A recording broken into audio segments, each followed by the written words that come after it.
one thing we forget about people that use drugs, people forget that, our main goal is to get high again. Like our main goal isn't to stop using drugs. I mean, if that was our main goal, we wouldn't need treatment and we wouldn't need therapy. Like we wouldn't have all these crises. And so here I had somebody who knew that that's like, I went to detox, not to detox. I needed a place to sleep for a couple of days. And he knew that. And I was like, how do you know that? And he's like, because that's what I did. And like, I get it. Like, I know you're here and you're probably going to use it again tomorrow and you're probably going to, so I'm just here to let you know that there's another way. You don't have to do that anymore. And I was like, okay, I'll try. So did you ever know that, I know you shared that, your whole thing was to continue to use at that time, but did you ever know that you were suffering, that you had pain, and did you ever connect? That's why you never connected? No, I was just mad. I was mad. Well, you were angry. Well, but I was mad at my employer for not paying me enough money so I can buy more drugs.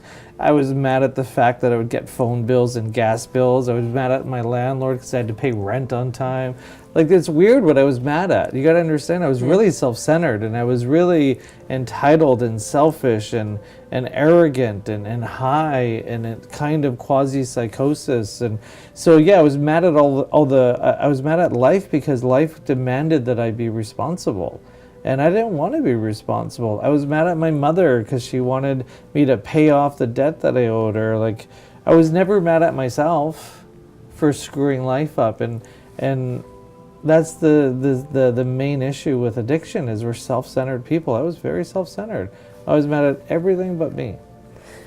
But I understand you were mad at the world and at yourself. But I'm sure underneath there was something you felt. Didn't you ever feel at that time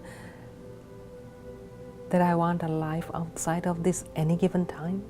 Well, I always wanted to be someone else, somewhere else, with someone else, doing something else, always. Yes. Because I always thought that I deserved better. And, I need to be really careful I don't want to devalue anyone else's story, but for my own personal recovery, I need to really focus on the fact that I didn't want to take responsibility for my life. And I remember vividly, like, being brand new in recovery and really saying I had a bad childhood because my family never took me to Disneyland, and I was traumatized, and I was, never really given the opportunity. I didn't have a pool in my backyard. Like, I would try to grab on anything to try to give myself this really sad sob story. And that sob story would change depending on who I talked to. And that's how I was in my early recovery. And I was surrounded by people that didn't care. And I was just, what do you mean you don't care about my story? Like, this is my story. Look how horrible my life is. And I learned that there's always going to be somebody with a sadder story, somebody with a happier story, somebody with money going to rehab, no money going, like, we all got stories, none of it matters. What are you going to do about it, Giuseppe? And I was just like, what am I going to do about it? Like, these people are like, they don't care about my story. And it's not that they didn't care, it's just they want to know what we're going to do about it, because we can't fix our past by dwelling in it. Absolutely, because we often, the pain and the suffering, the world is suffering, we suffer because we attach ourselves to stories. We all have a past, you're absolutely right. Some people's past are tragic. It's very painful when you hear it. But what can we do things now in the present so that we don't continue to punish ourselves and others in that story? What I learned to do is to live for today, make today the best day possible, help someone else. To learn that the best way to get through life is by helping other people is a huge gift. I didn't care about helping people in the past.